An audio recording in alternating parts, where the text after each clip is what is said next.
Washington, D.C., one of the most recognizable and visited cities in the U.S. You probably know it well. I'm sure you've seen the usual icons like the White House, the Lincoln Memorial, and the Washington Monument. On the outside, D.C. can be pretty expensive, but today we're going to try and spend just $100 and see what we can do for a day on a shoestring budget. But D.C. is a wild place. You see a little bit of everything here. Let's just hit this truck and lost a mirror.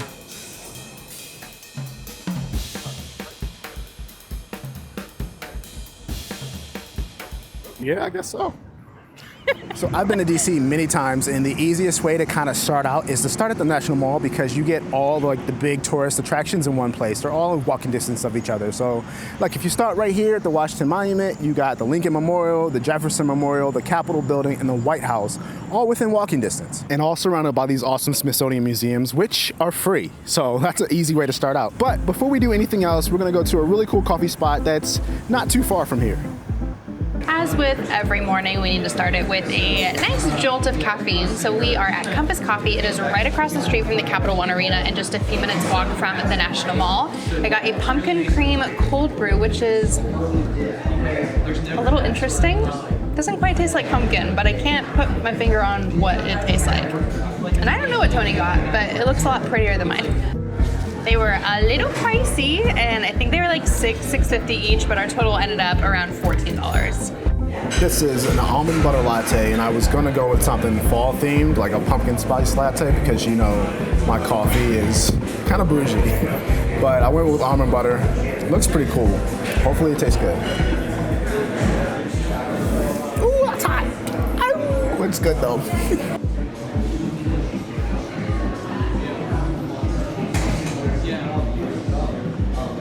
You got any random thoughts about DC? It's looking very clean today. I guess it's always kind of clean. It's like kind of crazy to be here, and it's so quiet when it's like election year. I wasn't expecting like chaos, but it seems like eerily calm.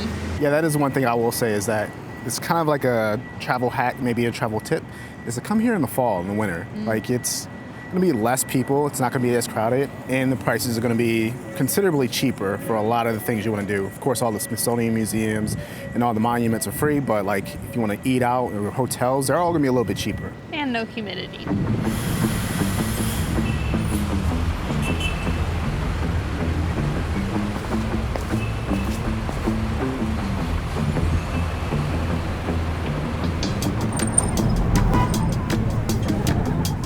I feel like we need to sit down and do some research before we go to London by watching What a Girl Wants. So now, here I am in London. Pretty awesome, right? Wow. Does that take place in London, I'm assuming? It does take place in London, but then you know what's embarrassing is I had a thought like, oh, we should also watch Les Mis. That's in France. Not gonna lie, this is feeling like the perfect weather to come to DC. It's fall, so you got like the seasons changing and everything. And I know it said that it's gonna be a little bit cold when you come in the fall, but it's 65 degrees right now. That's not bad at all. It's a little bit sweater weather, but... Sweater weather in the shade. In the shade, yeah. And yesterday was 82 degrees, so if you come in the fall, it's still gonna be decent weather. We're off to one of the Smithsonian museums. It's free entry, of course, but it's a time ticket. We got a little bit of a wait, so let's kick back and see what kind of trouble we can get into in the meantime. Luckily, it's right next to the Washington Monument. Awkward. You missed it. I'm trying to catch it now. Tourist. Is it close? You're on it, yeah. You were like, well, you gotta get way up there. It's like twice your height. Can I kick it? Yeah, kick it. Ugh. Back up a little bit. Leg up? Back up. Oh, yeah, back right here. there. Now kick it. Did it work? No. Oh. So here's the scoop on time entry. Just head to the Smithsonian website, find the museum you fancy, pick the date and time that works for you. Thank you. Then they send you your free tickets by text or email. It's that easy. These museums are huge, and this one's no different. So we opted to get I think you have to get the timed entry ticket. So we got one for Thursday at 11:30, and the crowds are starting to build, but it's still pretty empty, which is good. This place is massive, but they've got QR codes you can scan for a map so you won't get totally lost. Well, my QR code map wouldn't load, so we're just gonna start at the very top floor and then work our way down. And I think the top floor is art things, visual arts.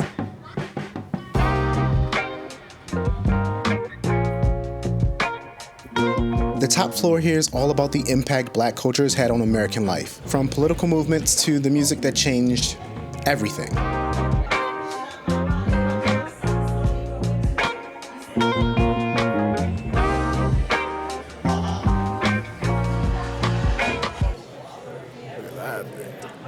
that's a long car.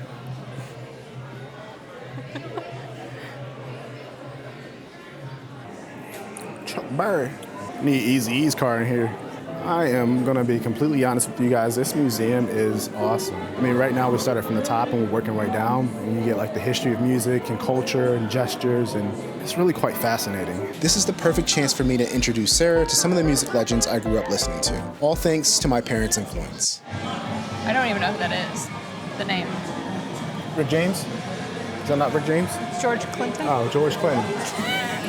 I also second don't guess. know who Rick James is. You seen Good Burger?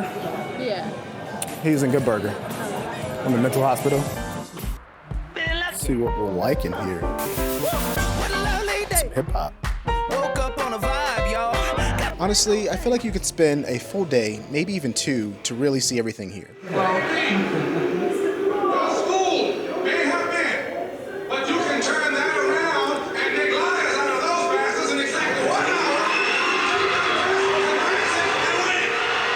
So I thought that'd be a quick little visit. We just spent like over an hour just on the 4th floor. All right, next up, sports legends.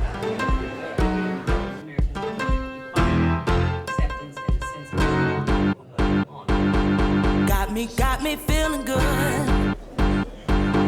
Kept the faith and praise right through it. Something that I really love about this museum is that it's more than just walking around and staring at pictures or statues and whatnot. They do an amazing job of getting you involved and making you think about the message and what you're learning here. Then when you head to the lower levels, you get a deeper understanding of the struggles Black folks had to overcome.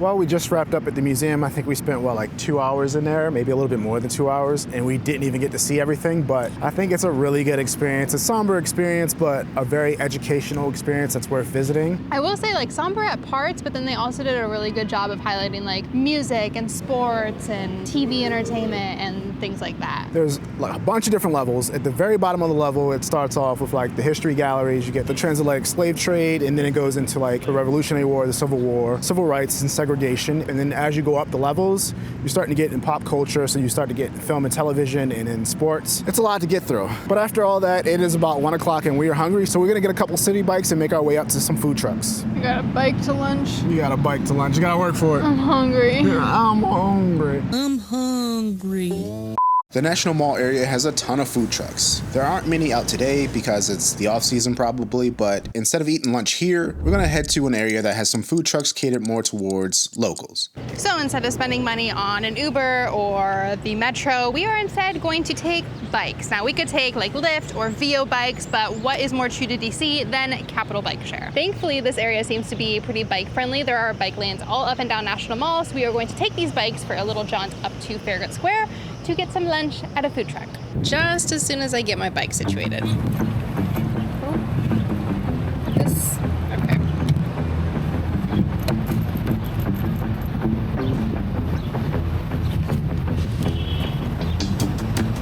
Okay. Okay, now we're good. So it turns out I didn't actually grab one of the e-bikes, which means, as you can see, we had a very different biking experience.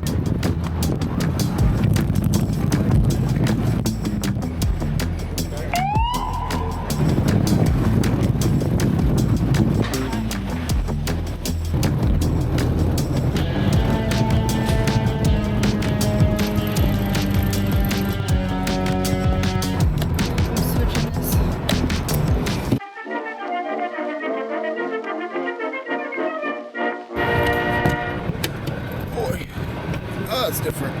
So we grabbed a couple of these bikes, and I didn't realize Sarah's wasn't electric, mine was. And she was like walking up the hill, and I was like, what's wrong? She's like, it's not electric. I was like, oh, my bad. Yeah.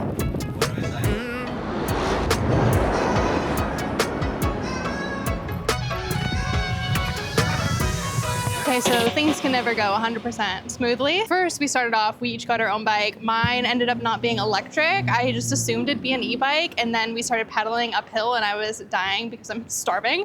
So Tony and I had to switch bikes. Now we docked it, and his bike is not docking correctly, so it still says he's on the ride and it's not ending it. So he's on the phone with customer service right now. So this happens to me literally every single time I try to get an e-bike. Every time I try to park it, keeps charging me. It never really parks correctly. So I had to call the customer service. Luckily, the guy was really nice. So it kind of worked out, even though it started out as like a nightmare. But we are here. Bike is parked, and hopefully I won't get overcharged.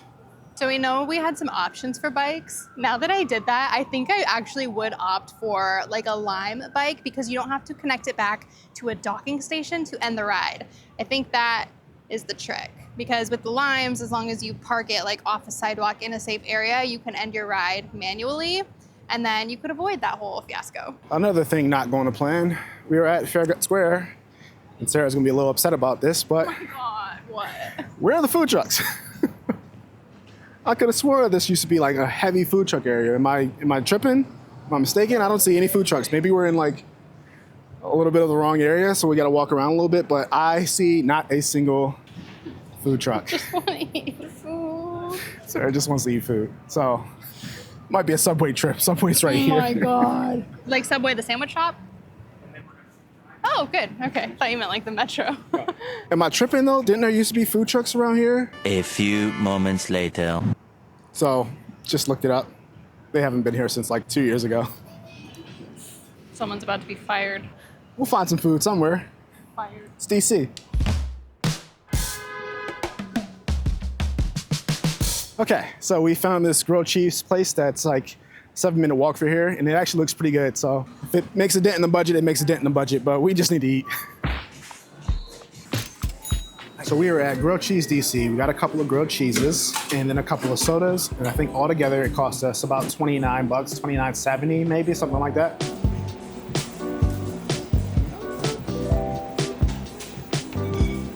Parmesan and maybe mozzarella, but it's like French onion. It tastes like French onion soup with onions.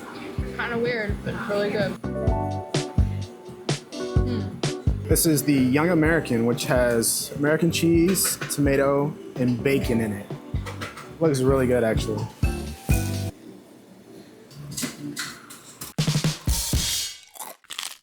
While these are pretty good, nothing will beat the grilled cheese sandwich restaurant when we lived in Norfolk, Virginia. They had like mac and cheese grilled cheese, lobster mac and cheese grilled cheese. If you want hangover food, oh, that was prime. What was it called? Grilled Cheese Bistro. I wonder if they're still open.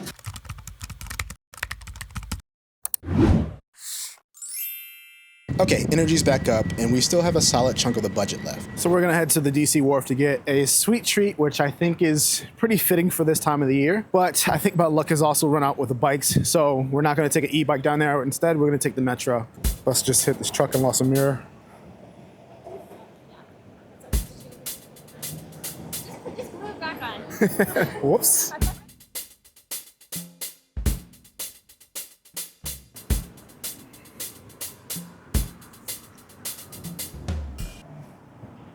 Yeah, I guess so.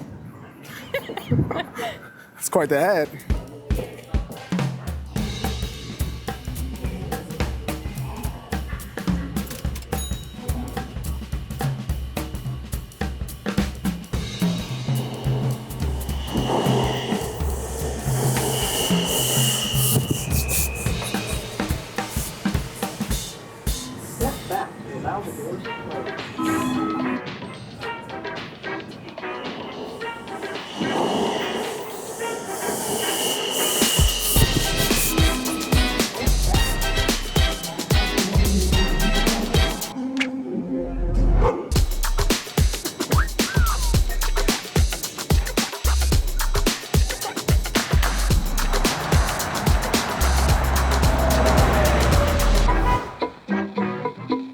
made it down to the Wharf. It's like 5:20. We're kind of just killing time until our next spot opens up at 6. So it's our second time we've been down to the Wharf. First time was for our DC food tour video. I remember not being like super impressed, if I recall, with where we ate on that tour. Now that I'm back here, it's still cute. It's a little like too commercialized for my taste, but there is a really cute souvenir shop like a block up called Shop Made in DC with a lot of local art and candles and souvenirs and what have you. We stepped inside to have a look around before our evening activity. Ben's Chili Bowl, Cherry Blossom, Library. That's all I got. Oh.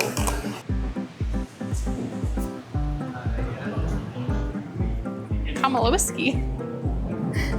The merch is getting crazy.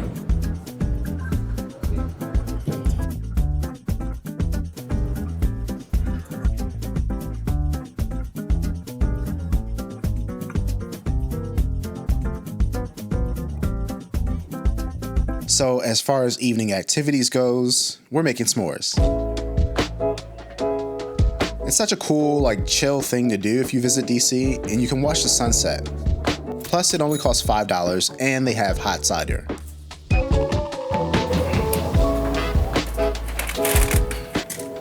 This is like, for some reason, feels like a really intimate activity to be doing with a bunch of strangers in public. So, can you see in there? We got our s'mores. They were $5 each, so $10 for the both of them. Gave us these extra long sticks, and then we just put it over the fire. Make our s'mores. What's your preferred marshmallow? Burnt. Yeah. You gotta catch it on fire immediately. Yeah, that's good. I used to be a perfectly golden toasted girl, but now I like it burnt. Gotta be fun. It's a really big marshmallow.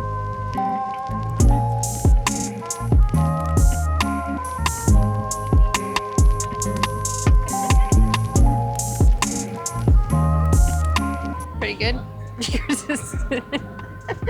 It's been a long time since I made a s'more, so my technique is a little off.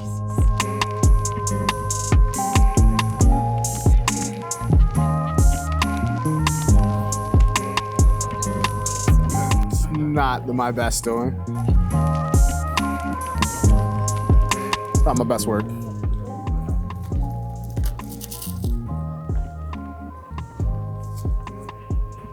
Good s'mores, though.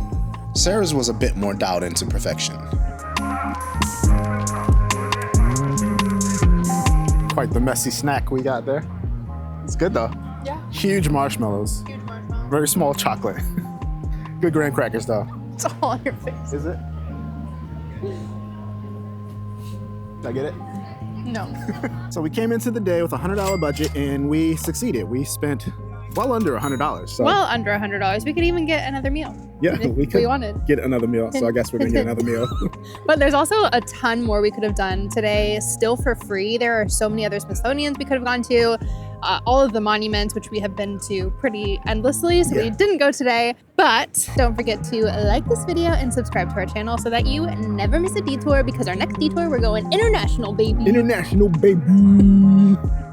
Just kidding. We decided to get one more meal while we're here. We were too quick with the outro. We decided before we left we wanted dinner after all. So we stopped in the Surfside to get some tacos, and it ended up being $40 for our 2 tacos. We both got the fried shrimp. So $100 on the spot.